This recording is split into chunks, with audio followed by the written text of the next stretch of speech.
అన్నదాత అన్నదాత మీ అన్నదాత చెమటోడ్చి ఆహారాన్నందించే రైతన్న అనునిత్యం నీ కండదండగా నిలిచే నేస్తం ఎవరన్నా అన్నదాత అన్నదాత మీ అన్నదాత.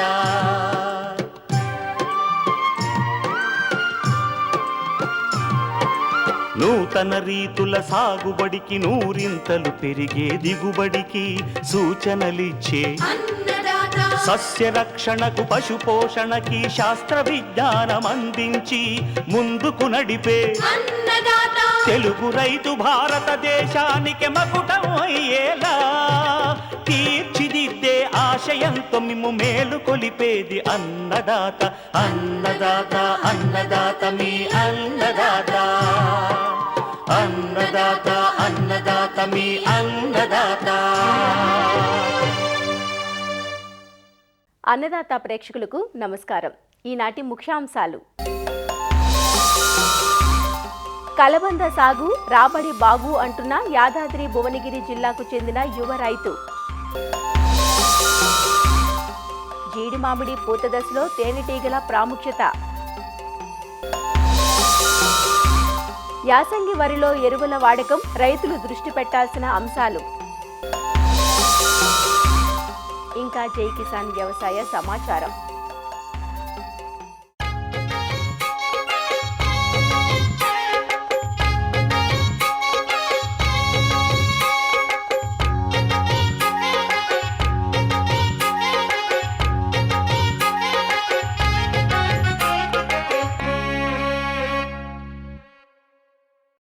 తెలంగాణ రాష్ట్రంలో యాసంగి వరి దాదాపు అన్ని ప్రాంతాల్లోనూ పిలక దశలో ఉంది.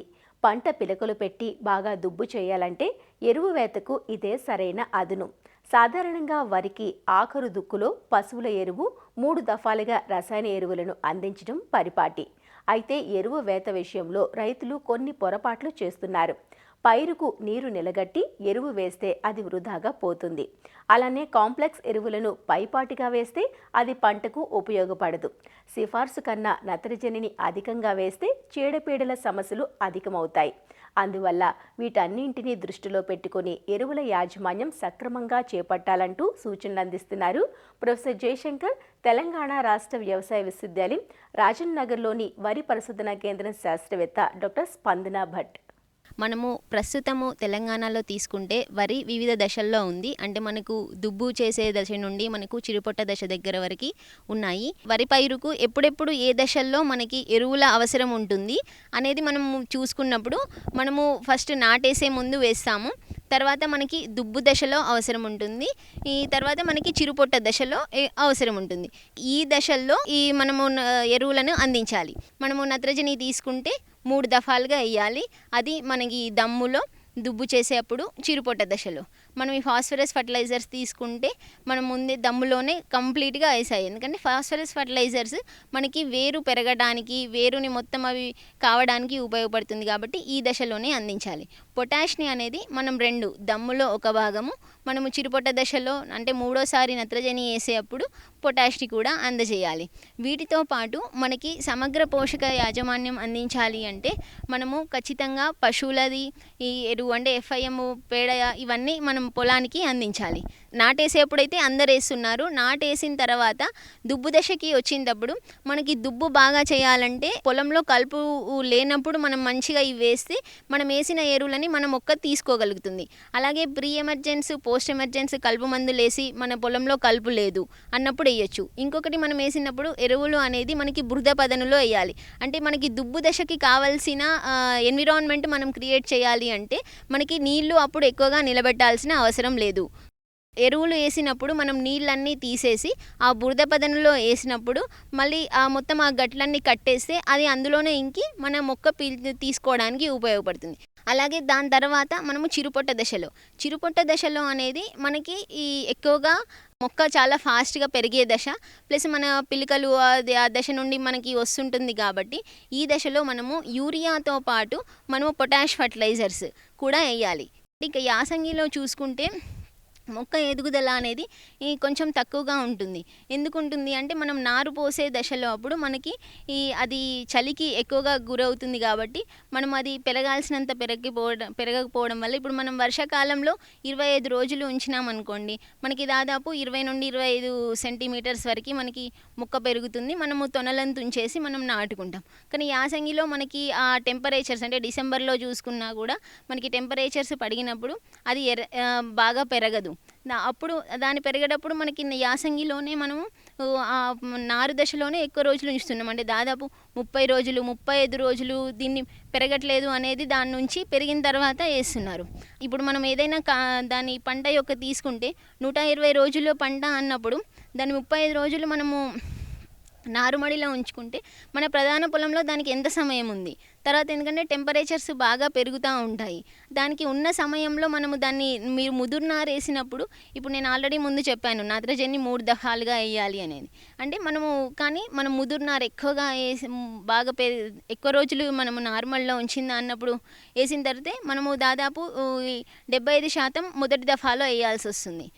ప్లస్ మనము ఎట్టి పరిస్థితులలో కూడా మనము వరి తర్వాత వరి వేసే రైతులు మొత్తం ఈ 2 పంటలని ఒక సైకిల్గా తీసుకొని ఫస్ట్ నుండే ఎరువుల యాజమాన్యాన్ని సక్రమంగా తీసుకోవాలి. పశువుల ఎరువు లేదా పేడ ఎరువు అందించడము, వర్షాకాలం మనకి అంటే తొలి వర్షాలు పడ్డప్పుడే మనకి ఖచ్చితంగా జీలుగా లేదా జనుము వేసి మనము కళ్య దున్నడం చాలా అవసరం. అట్లా మీరు ఒక 2 ఇయర్స్ అంటే 2 సైకిల్స్ కనుక మీరు చేసుంటే మీకు పొలంలో మీరే అంటే ఇప్పుడు మనము ఈ ఎదుర్కొంటున్న సమస్యలు ఎక్కువగా దానికి ఎక్కడ పెరగకపోవడము, గుంపులు చచ్చిపోవడము, లేదా మనకి ఎక్కువగా సెలైన్ సాయిల్స్ అవ్వకపోవడము, ఇవన్నీ ప్రాబ్లమ్స్ మనకి రాకుండా ఉంటుందన్నమాట. ఎందుకంటే మనకి జీలుగా మొక్క ఎంత ఉంటుంది, దాదాపు 3 ఫీట్ల వరకు ఉంటుంది. అంత మొక్కని మనము పొలాల్లో కలిగి దున్నుతున్నాము అంటే దాన్ని అందించే ఆర్గానిక్ కార్బన్ అనేది మంచిగా అదంతా యాడ్ అవుతుంది. దానివల్ల మనం కొద్దిగా నత్రజని అంటే ఎరువులు వేసినా కూడా మన పొలం చాలా బాగా రెస్పాండ్ అవుతుంది. ఇంకొకటి మనము అదంతా ఆర్గానిక్ జీలుగా దాంట్లో మనం కలియ దున్నుతున్నాం కాబట్టి ఈ ఎంజైమ్స్ అంటే బ్యాక్టీరియా ఏవైతే మనకి బెనిఫిషియల్గా ఉండే మైక్రో ఆర్గానిజమ్స్ ఉంటాయో అవన్నీ యాక్ట్ చాలా ఫాస్ట్గా అవుతుంది. ఇవి మంచిగా యాక్ట్ అయినప్పుడు ఎట్లుంటుందంటే దానికి కావాల్సిన పాజిటివ్ మంచి ఎన్విరాన్మెంట్ క్రియేట్ అయ్యి మన మొక్క బాగా పెరుగుతుంది. కాబట్టి అవి యాడ్ చేయడము, తర్వాత ఎక్కడైతే మనకు ఆల్రెడీ సాయిల్ హెల్త్ కార్డ్స్లో మనము చూసుకున్నాం ఎంత ఉంటుంది అని. కాబట్టి ఫాస్ఫరం ఎక్కువ ఉన్న వాళ్ళు మనకి ఓన్లీ బ్యాక్టీరియా ఫాస్ఫోబాసిల్లస్ బ్యాక్టీరియా యాడ్ చేసుకుంటే మనకి ఏదైతే భూమిలో ఆల్రెడీ ఉన్న ఫాస్ఫరస్ ఉందో అది అందుబాటులోకి వస్తుంది. ఎక్కడైతే మనకి సమస్య లేకుండా అజోలా అనేది కొన్ని చోట్ల అవైలబుల్ ఉన్న వాళ్ళు దాన్ని వేసుకున్నా కూడా మనం దాదాపు 10% నత్రజని ఎరువులని తగ్గించుకోవడానికి మనకి బాగుంటుంది. యాసంగిలో తీసుకుంటే మనం వర్మీ కాంపోస్టు, కోళ్ళ ఎరువు, పశువుల ఎరువు అందించాలంటాం. ఎందుకంటే ఫస్ట్ మనకి చలిగా ఎన్విరాన్మెంట్ ఉంటుంది కాబట్టి ఇవి కొంచెం వేడిని అందించేవి ఇవి ఇస్తే దీంట్లో మనకి ఆ మొక్క చాలా తొందరగా కుదురుకొని మనం నాటేసిన తర్వాత చాలా సమయం తీసుకోకుండా ఇది కుదురుకొని ఉంటుంది. కాబట్టి ఇవన్నీ గుర్తుంచుకోవాల్సింది రైతులను ఆశిస్తున్నాం.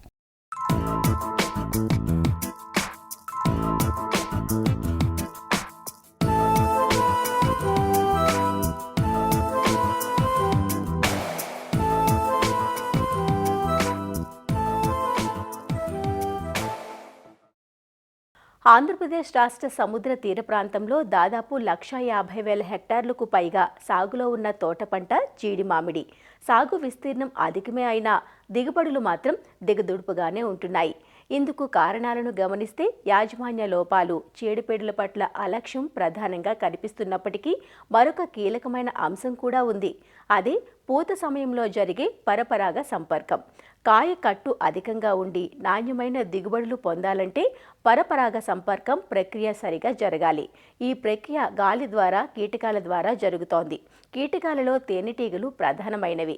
పూత విచ్చుకున్న దశలో రసాయన పురుగుమందుల పిచికారీ వల్ల తేనెటీగలు చనిపోయి పిందె కట్టక జీడి మామిడి దిగుబడులు తగ్గిపోతాయి. తేనెటీగల్లో ఏ రకాలు పరాగ సంపర్కానికి ఉపయోగపడతాయో, మంచి దిగుబడులకు వీటి పాత్ర ఎంత కీలకమో తెలియజేస్తున్నారు పార్వతీపురం మన్యం జిల్లా రస్తాకుంటాబాయి కృషి విజ్ఞాన కేంద్రం ఉద్యాన శాస్త్రవేత్త డాక్టర్ ఎస్ శ్రీనివాసరాజు. జీడి మామిడి తోటల్లో మన రాష్ట్రంలో సుమారు 1,50,000 హెక్టార్లతో పైన సాగు చేయబడుతుంది.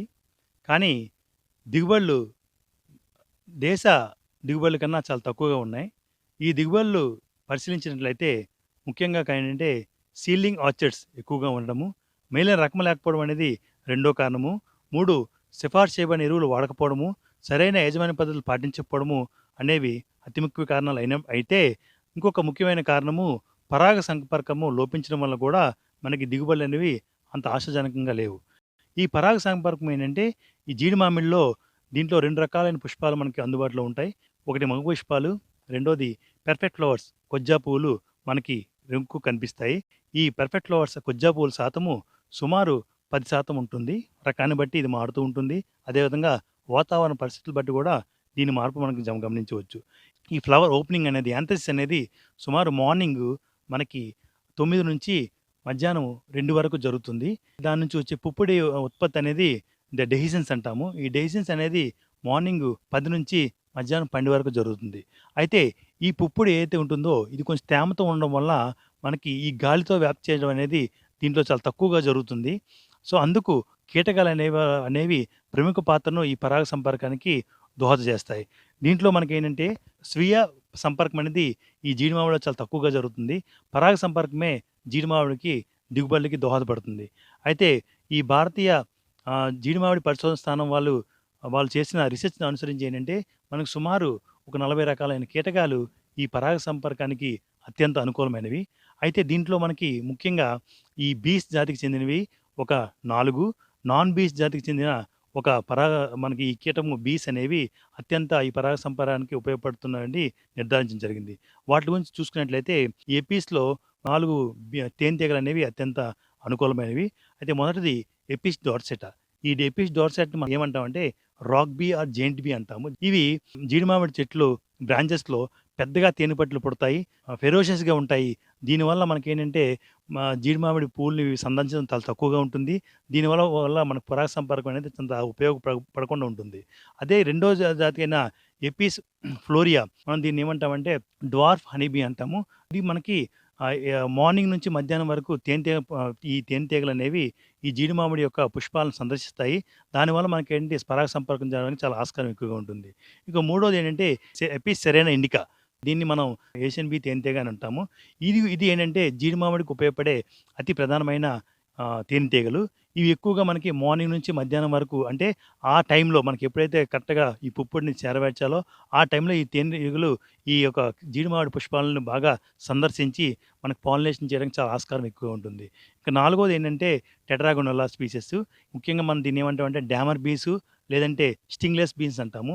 ఈ బీన్స్ కూడా చాలా వొరేషియస్‌గా చాలా ఫాస్ట్‌గా మనకి మూవ్‌మెంట్ ఇచ్చి చాలా ఎక్కువ శాతం అనేది మార్నింగ్ నుంచి మధ్యాహ్నం వరకు ఈ యొక్క జీడి మామిడి యొక్క పుష్పాలను బాగా సందర్శించి మనకి ఈ పుప్పొడిని బాగా సేకరించి మనకి ఈ స్టిగ్మా మీద తీసుకెళ్ళడానికి అత్యంత అనుకూలమైన ఈ తేనెటీగలు. అలకన్నా నాన్ బీ అంటే వైల్డ్ బీస్ సంబంధించిన ఒక తేనెటీగలను చూసుకున్నట్లయితే మనకి ముఖ్యంగా బ్రాన్సిస్ అనే జాతికి చెందిన తేనెటీగలు అనేవి అత్యంత అనుకూలమైనవి. ఇది చాలా వరేసిగా బాగా తిరిగి మనకి ఈ పుప్పొడిని బాగా సేకరించి ఈ మార్నింగ్ నుంచి మధ్యాహ్నం వరకు ఈవినింగ్ వరకు కూడా బాగా తిరిగి జీడి మామిడి పుష్పాలను బాగా సందర్శించి మనకి ఈ ఫలదీకరణానికి పరాగ సంపర్కానికి అత్యంత అనుకూలంగా చేసే ఈ స్పీసెస్. అయితే ఇవన్నిటి కూడా మనకి మన పరిధిలో ఉండాలంటే మనకి సంవత్సరం పొడవునా ఉండాలంటే మనం కొన్ని మార్గదర్శకాలు మనం చేయాల్సొస్తుంది. అయితే జీడి మామిడిలో ఏంటంటే ఈ యొక్క నేచురల్‌గా ఉండే ఈ బీస్ కానీ లేక కృత్రిమంగా మనం పెట్టాలనుకుంటే మనం సుమారుగా ఏంటంటే ఒక హెక్టార్‌కు 4-5 తేనెపట్లు కృత్రిమంగా పెట్టాలంటే పెట్టాల్సిన అవసరం ఉంటుంది. పోతే ఒక్క సమయంలో మనం వీటిని పెడితే మనకు పరాగ సంపర్కం బాగా జరిగి సుమారు 30-40% అధిక దిగుబడులు రావడానికి జీడి మామిడిలో ఎక్కువ ఆస్కారం ఉంటుంది. ఇది కాకుండా ఏంటంటే ఈ బీస్‌ని అట్రాక్ట్ చేసే మనకి కొన్ని మొక్కలను మనం పెంచినట్లయితే జీడి తోటల్లో అప్పుడు కూడా బాగుంటుంది. దానికి సంబంధించి కొన్ని ఏంటంటే రంగూన్ క్రీపరు, అదేవిధంగా మనకి జాన్సన్ గడ్డి లేదంటే లాంటానా గడ్డి ఇవన్నీ కూడా మనకి పొలం చుట్టూ వేసుకున్నా లేకపోతే అక్కడక్కడ వేసుకున్నట్టయితే ప్యాచెస్‌గా వేసుకున్నట్టయితే ఈ యొక్క బీ యొక్క యాక్టివిటీని బాగా ఎంకరేజ్ చేసి మనకి మంచి దిగుబడిని చేస్తుంది. అంతే ఇంకొక ప్రధానమైన ఏంటంటే ఎప్పుడు ఈ బీ యాక్టివిటీ అనేది మార్నింగ్ బాగుంటుంది కాబట్టి మనం ఎటువంటి పెస్టిసైడ్స్ జనరల్‌గా ఏంటంటే టీ దోమని మనం నియంత్రించడానికి మనం ఏం చేస్తామంటే ఈ స్ప్రేలు చేస్తూ ఉంటాం.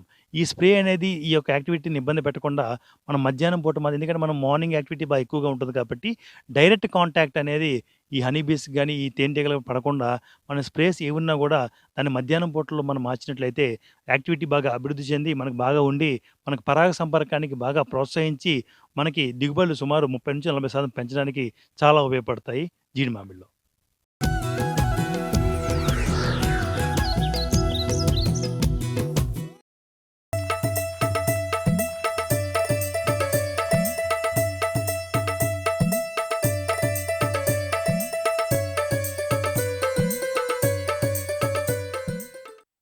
ఎన్నో ఔషధ విలువలు కలిగిన బహువార్షిక పంట కలబంద. ఆంగ్లంలో కలబందను అలోవెరా అంటారు. దీని ఆకుల్లో ఉండే జిగురు లాంటి పదార్థం నుంచి మూసాంబరం తయారు చేస్తారు. ఆకుల నుంచి లభించే జెల్ను సౌందర్య సాధనాలు, జ్యూస్, ఆహార పానీయాల తయారీలో వాడతారు. యాదాద్రి భువనగిరి జిల్లాకు చెందిన ఓ యువ రైతు గత 9 ఏళ్లుగా కలబందను సాగు చేస్తున్నారు. యంత్రాల ద్వారా ఆకుల నుంచి జెల్ను వేరు చేసి అమ్మకం చేస్తున్నారు. దీంతో అధిక నికరాదాయాన్ని పొందుతున్నారు. అంతేకాదు అతని క్షేత్రంలో నాటుకోళ్లు, దేశీ ఆవులకు స్థానం కల్పించి సాగు రంగంపై తనకున్న ఇష్టాన్ని చాటుకుంటున్నారు. కలబందను ఒక్కసారి నాటితే 4 సంవత్సరాల వరకు ఆకు దిగుబడినిస్తుందంటున్న ఆ యువరైతు ఎవరో, సాగు చేయబడుతున్న విధానం, ఆదాయ వ్యయాలు ఎలా ఉన్నాయో రైతు మాటల్లోనే తెలుసుకుందాం.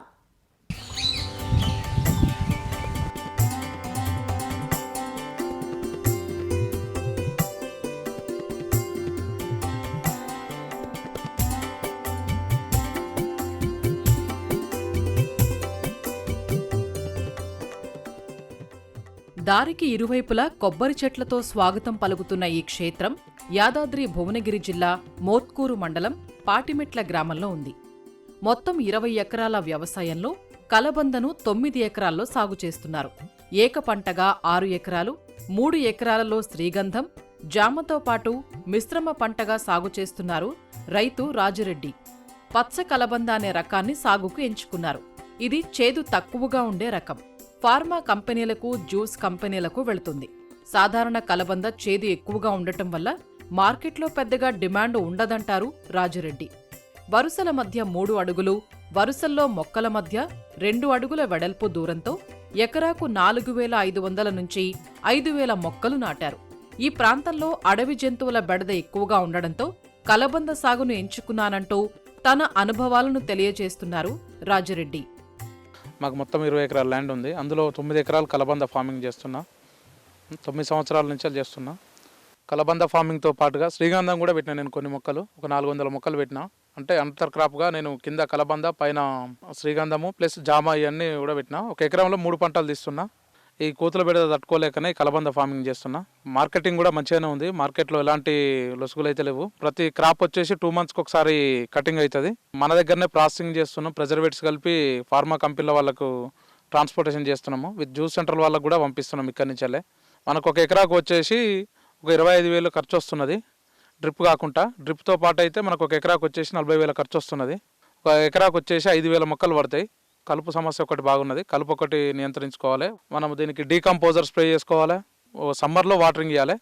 నార్మల్ టైంలో అవసరం లేదు. సమ్మర్లో మాత్రం compulsory day by day watering ఇవ్వాలి. దీని క్రాప్ వచ్చేసి మనకు 2 నెలలకు ఒకసారి మనకు క్రాప్ వస్తున్నది. మనకు వచ్చేసి 2 టన్నుల వరకు క్రాప్ వస్తుంటుంది. మట్ట అయితే మాత్రం మనకు ఒక టన్నుకు వచ్చేసి 9,000 ఉన్నది మార్కెట్లో. పల్ప్ వచ్చేసి 40,000 రూపాయలు నడుస్తుంది. దీని ప్రాసెసింగ్ విధానం వచ్చేసి మనం మట్ట ఇక్కడ కట్ చేసేసి ఇక్కడ నుంచి ట్రాన్స్పోర్టేషన్ అంటే ట్రైలర్లో తీసుకెళ్ళి అక్కడ వేసుకొని వాటర్లో క్లీన్ చేసి తర్వాత మిషన్ దగ్గరికి తీసుకెళ్తాం. అంటే మొదలు కోసలు కట్ చేసేసి మిషన్లో పెడతాము. ఆ తర్వాత మిషన్ నుంచి పల్ప్ వచ్చేస్తుంది, జ్యూస్ వస్తుంది. దాంట్లో ప్రిజర్వేట్స్ కలుపుతాం. ఒకవేళ ఫార్మా కంపెనీ వాళ్ళు కలపమంటే కలుపుతాం, వద్దు అంటే ఊకుంటాం. ప్రిజర్వేట్స్ మీకు మార్కెటింగ్ వచ్చేసి హైదరాబాద్లో చాలా ఫార్మా కంపెనీలు, రైతులందరూ భయపడుతున్నారు వేయాలంటే. కానీ వేయొచ్చు, ఏం కాదు. నేను వాళ్ళకి సజెషన్స్ కూడా ఇస్తున్నా. నెక్స్ట్ వన్ వచ్చేసి మనకు కలబందది కూడా వేస్టేజ్ ఉంటుంది. దాన్ని కూడా మేము ఎరువు లెక్కన వాడతాము వీటికి. దీనికి తోడుగా నేను కొన్ని కోళ్ళను కూడా దాస్తున్నా. దానితో పాటుగా ఆవులు కూడా ఉన్నాయి మాకు. ఆవుల నుంచి వచ్చే పేడ ఎరువులు ఇవన్నీ మేము కలబందకు వాడుతుంటాం. కలబందకు, మామిడికి, ఇవన్నిటికి వాడుతుంటాము. కలబంద సాగుకు నీటి అవసరం తక్కువ. వేసవి కాలంలో మాత్రం రోజు విడిచి రోజు నీటిని డ్రిప్ ద్వారా అందిస్తున్నారు. పోషక యాజమాన్యంలో భాగంగా పశువుల ఎరువును అందిస్తున్నారు. ఇందుకోసం దేశీ ఆవులను పెంపకం చేస్తున్నారు. ప్రతి 15 రోజులకు ఒకసారి వేస్ట్ డీకంపోజర్ను పిచికారీ చేస్తున్నారు. కూలీలతో ఎప్పటికప్పుడు కలుపు సమస్యను అధిగమిస్తున్నారు. కలబంద నాటిన 4 నెలలకు మొదటి కోత అందివస్తుంది. అటుపై ప్రతి 2 నెలలకు ఒక కోతను తీసుకోవచ్చు. ఎకరా నుంచి కోతకు 1.5 నుంచి 2 టన్నుల మట్ట దిగుబడి వస్తుంది. అంటే సంవత్సరానికి 10 నుంచి 12 టన్నుల మట్ట దిగుబడి వస్తుంది. గుజ్జు తీయాలనుకుంటే 1 టన్ను మట్ట నుంచి 400 కిలోల దిగుబడి వస్తుంది. మట్టగా అమ్మితే కిలో 10 రూపాయల ధర పలకగా, అదే పల్పు తీసి అమ్మితే కిలోకు 35 రూపాయల ధర దక్కుతోంది. కలబంద సాగులో కూలీల అవసరం కూడా తక్కువే. కోతలు, అనంతర పనులకు తప్ప కూలీల అవసరం పెద్దగా ఉండదు. ఈ వ్యవసాయ క్షేత్రంలో మొత్తం 3 కూలీలు ఉన్నారు. ఒక్కొక్కరికి ప్రతి నెల 10,000 చొప్పున మొత్తం 30,000 రూపాయలు చెల్లిస్తున్నారు. వీరే అన్ని వ్యవసాయ పనుల్ని చూసుకుంటారు. కాబట్టి రైతుకు నికరంగా ఎకరా కలబంద నుంచి ప్రతి కోతకు 15,000 నుంచి 21,000 మిగులుతోంది. అంటే సంవత్సరానికి 90,000 నుంచి 1,26,000 రూపాయలు ఆదాయం అందుతోంది. మరి రైతు సాగు చేసింది మొత్తం 9 ఎకరాలు కదా. ఒకసారి కలబందను నాటితే 3.5 సంవత్సరాల నుంచి 4 ఏళ్ల పాటు దిగుబడులు తీసుకోవచ్చు. అటుపై తోటలో వచ్చిన పిలకలని మళ్లీ నాటుకోవటం ద్వారా సాగును కొనసాగించే అవకాశం ఉంది. కలబంద సాగుతో పాటు దేశీ ఆవులు, 300 నాటు కోళ్లను పెంపకం చేస్తున్నారు రాజిరెడ్డి. వీటి నుంచి వచ్చే ఆదాయం అదనం. అడవి జంతువుల బెడద ఎక్కువగా ఉన్న ప్రాంతాల్లో కలబంద సాగు రైతులకు ఎంతో ఉపయోగకరమంటున్నారు తోటి రైతులు. రాజిరెడ్డి గారు కొంతకాలంగా ఒక 9 సంవత్సరాలుగా కలబంద సాగు చేస్తున్నాడు. చాలా బాగుందని చెప్తున్నాడు. దాంతోపాటు ఆ నాటుకోళ్ళు మరియు ఆవులను కూడా, దేశీయ ఆవులను కూడా పెంచుతున్నాడు. సో మిశ్రమ వ్యవసాయం వల్ల మంచి లాభాలు ఉంటాయని చెప్తున్నారు. కలబంద అనేది మెడిసిన్ పరంగా చాలా ఉపయోగకరంగా ఉంటుందండి. ఇది మెయిన్ కోతుల బెడతోనే దీన్ని సాగు చేస్తున్నా అని చెప్పుకొచ్చారు.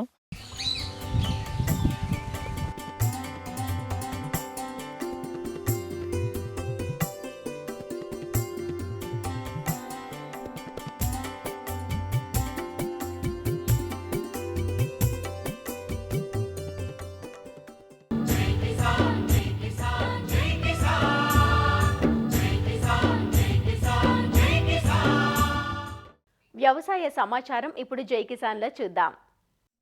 కృష్ణా జిల్లా మోపుదేవి మండల పరిధిలోని రైతులు గత కొన్నేళ్లుగా బజ్జీ మిరప సాగులో ఆదాయం ఆర్జిస్తున్నారు. సాగులో ఆటుపోట్లు ఎదురైనా అధిక శాతం లాభాలు రావడంతో రైతులు సాగుకు ఆసక్తి చూపుతున్నారు. మోపుదేవి మండలంలోని మోపుదేవి, కోసూరువారిపాలెం, ఉత్తర చిరువొల్లంక, మెల్లవర్తిలంక, మోపుదేవిలంక, మేరకనపల్లె, బొబ్బర్లంక గ్రామాల్లో గత 15-20 సంవత్సరాలుగా బజ్జీ మిర్చిని సాగు చేస్తున్నారు. ధరలు అనుకూలంగా ఉంటే ఒక్కో ఎకరాకు పెట్టుబడి పోను సుమారు 4 లక్షల రూపాయల వరకు లాభాలు ఆర్జిస్తున్నామని రైతులు చెబుతున్నారు. గత 20 సంవత్సరాలుగా బజ్జీ మిర్చి పండిస్తాం మొదలు పెట్టాం.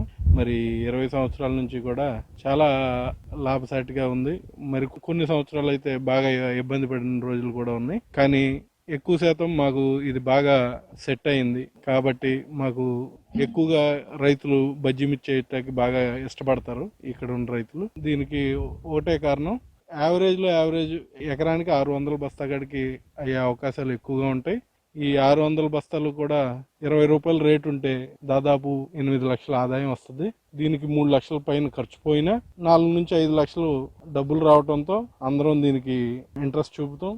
ఈ మండలంలో ప్రతి రైతు కూడా పోటాపోటీగా పండిస్తాం జరుగుతూ ఉండేది ఈ బజ్జీ మిర్చి వచ్చి. నేను యావరేజ్గా 600 బస్తా చెప్పే 700-800 పండించే రైతులు కూడా చాలా మంది రైతులు ఉంటారు. 6 కోతలు యావరేజ్గా 8 నుంచి 9 కోతలు కోసే రైతులు కూడా మనం మోపుదేవి మండలంలో ఉన్నారు. నేను వచ్చేదానికి ఇప్పుడు ఇది 3వ కటింగ్ జరుగుతుంది. ప్రతి కటింగ్ కి కూడా 150 బస్తాలు చొప్పున ఈ 4 ఎకరాలకి కోసాం. ఈ 3 కటింగ్లకి 450 బస్తాలు కోయటం జరుగుతుంది. ఈ బజ్జీ మిర్చి ఏటాకి అక్టోబర్, నవంబర్, డిసెంబర్ 3 నెలలు కూడా మా ఏరియాకి బాగా సెట్ అవుతాం జరుగుతుంది. ఇది మార్కెటింగ్ వచ్చేదానికి మన లోకల్ మార్కెట్స్ మాత్రమే కాకుండా హైదరాబాద్, మహారాష్ట్ర, ఢిల్లీ, గుజరాత్, పంజాబ్, మధ్యప్రదేశ్, కేవలం మన రాష్ట్రం నుంచే కాకుండా ఇన్ని రాష్ట్రాల ఎక్స్పోర్ట్ జరగటం చాలా ఆనందంగా ఉంటుంది. ఇక్కడ పండిన మిరపను స్థానికంగానే కాకుండా ఢిల్లీ, రాజస్థాన్, జైపూర్, మధ్యప్రదేశ్, హైదరాబాద్ రాష్ట్రాలకు పంపిస్తున్నట్లు రైతులు చెబుతున్నారు. మోపిదేవి మండలం నుంచే రోజుకు 2000 బస్తాల బజ్జీ మిర్చిని ఎగుమతి చేస్తున్నామంటున్నారు. డిసెంబర్ నెలలో కిలో దాదాపు 60 రూపాయలు పలికిన మిర్చి ప్రస్తుతం 20 రూపాయలు ధర పలుకుతోంది. తమ నేలలు బజ్జీ మిరప సాగుకు అనుకూలంగా ఉండటం, సాగులో ఎంతో కొంత మిగులుబాటు కనిపించడం వంటి కారణాలతోనే బజ్జీ మిరపను కొనసాగిస్తున్నట్లు రైతులు చెబుతున్నారు. మరిన్ని విభిన్న అంశాలతో రేపటి అన్నదాతలో మళ్ళీ కలుసుకుందాం. నమస్కారం. అన్నదాతలు తమ సందేహాలు, సమస్యలను 1800-425-4085 టోల్ ఫ్రీ నెంబర్లో ఉదయం 10 గంటల నుంచి 11 గంటల మధ్య పని దినాలలో సంప్రదించగలరు. ఈ కార్యక్రమాన్ని యూట్యూబ్లో www.youtube.com/annadaata ETV లింక్ ద్వారా వీక్షించవచ్చు.